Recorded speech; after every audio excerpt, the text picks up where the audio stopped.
بسم اللہ الرحمن الرحیم۔ کیا اسلام میں ننگا غسل کرنا حمام کے اندر جائز ہے؟ تو اس کا جواب یہ ہے، الحمدللہ صحیح بخاری میں امام بخاری رحمۃ اللہ علیہ نے حضرت ابو ہریرہ رضی اللہ تعالیٰ عنہ سے حدیث بیان کرتے ہیں،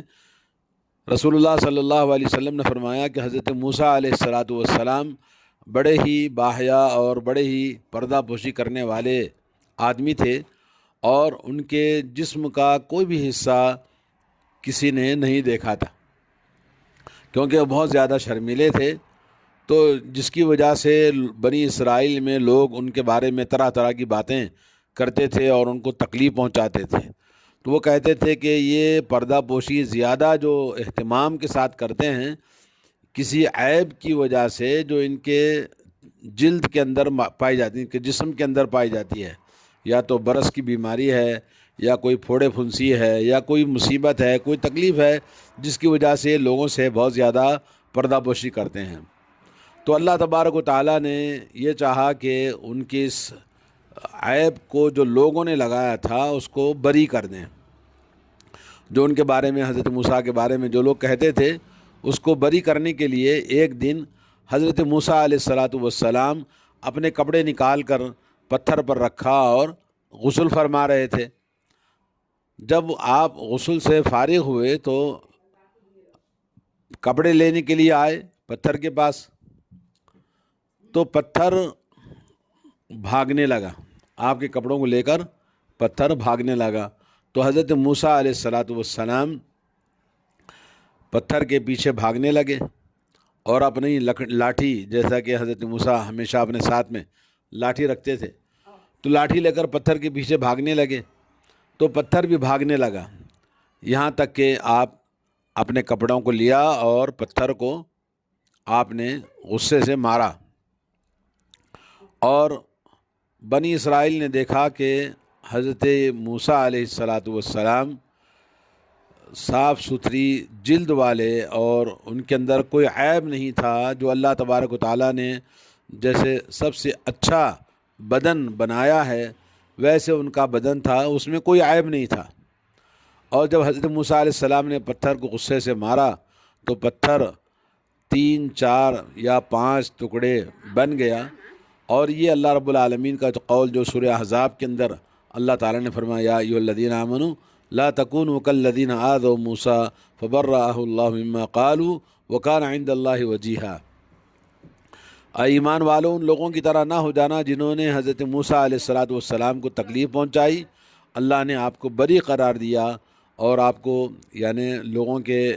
درمیان جو عیب لگا رہے تھے ان کو عیب سے پاک کر دیا۔ اور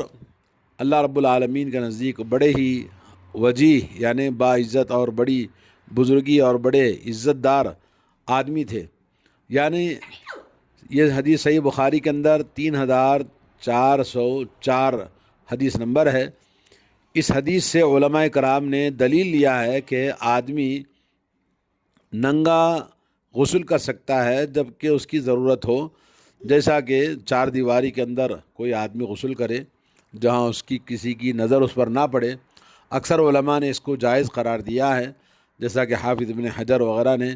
اور امام بخاری رحمۃ اللہ علیہ نے ایک باب باندھا ہے، باب من اغتسل عریانا وحدہ فی الخلوۃ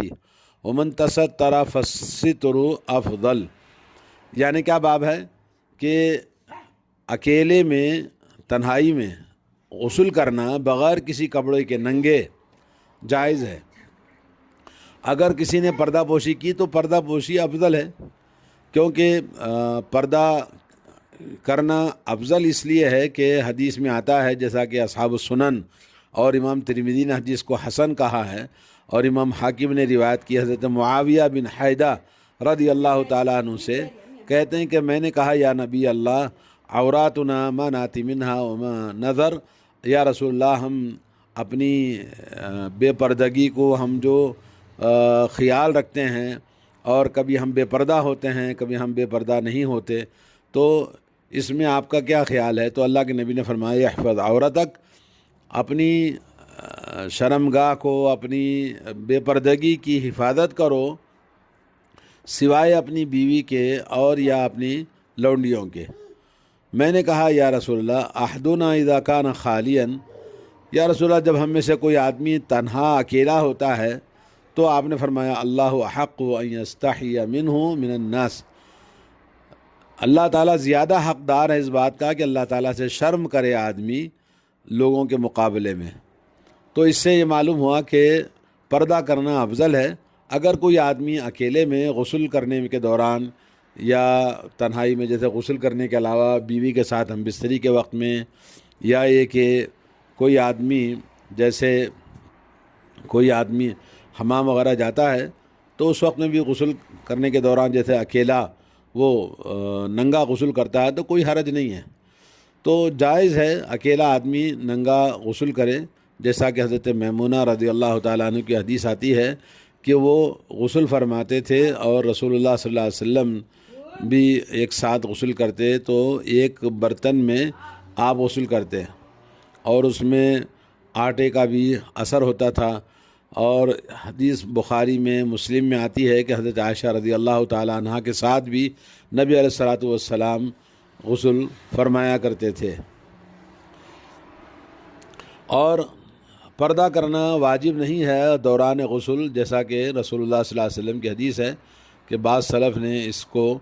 پردہ کرنا افضل قرار دیا ہے، لیکن غسل کرنے کے دوران اگر ضرورت پڑے تو آدمی پورے جسم کے کپڑے نکال سکتا ہے، ننگا ہو سکتا ہے، اور واجب نہیں ہے پردہ کرنا۔ لیکن یہ شرط ہے کہ لوگوں کی نگاہوں سے آدمی دور رہے، اور اس طرح سے حضرت غسل کرنا موسیٰ علیہ السلام کا جو بخاری کی حدیث ہے، بخاری میں حدیث نمبر ہے 270 پر 4 اور مسلم میں 339، جو دلیل لی جاتی ہے صحیح بخاری سے مسلم کی حدیث سے کہ غسل کرنا جائز ہے ننگا بغیر کسی کپڑے کے۔ اور حضرت ایوب علیہ الصلاۃ والسلام کے بارے میں بھی صحیح بخاری کے اندر حدیث نمبر 275 کہ آپ نے ننگا غسل کیا، اور اسی طرح سے امام نووی رحمۃ اللہ علیہ نے یہ فرمایا کہ باب میں یہ ہم نے بیان کیا ہے کہ آدمی بغیر کسی کپڑے کے ضرورت کی بنا پر تنہائی میں غسل کر سکتا ہے، اور جیسے حمام میں بغیر کپڑے کے پیشاب پاخانے کے وقت میں، یا بیوی کے ساتھ ہم بستری کے وقت میں، یہ تمام چیزیں جہاں آدمی کی ضرورت پڑتی ہے کپڑے اتارنے کی، تو بغیر کپڑے کے آدمی رہ سکتا ہے ان حالتوں میں جہاں اس کی ضرورت پڑے۔ علماء اکرام نے کہا کہ اگر پردہ کیا جائے ایک کسی ازار سے غسل کے دوران تنہائی میں کیوں نہ ہو تو زیادہ بہتر ہے، اور بالکل ننگا ہونے کے مقابلے میں، لیکن ننگا ہو کر بالکل بغیر کسی کپڑے کے غسل کرنا جائز ہے، اور زیادہ احتیاط اسی میں ہے کہ آدمی پردہ کرے۔ اگر پردہ نہ کرنے کی اگر حاجت ہو تو آدمی بالکل بغیر کسی کپڑے کے غسل کر سکتا ہے، چاہے وہ کہیں بھی ہو، لیکن لوگوں کی نگاہوں سے اس کو اوجھل ہونا چاہیے، نگاہوں سے دور ہونا چاہیے۔ اللہ تعالی ہم سب کو دین کی صحیح سمجھ عطا فرمائے۔ السلام علیکم ورحمۃ اللہ وبرکاتہ۔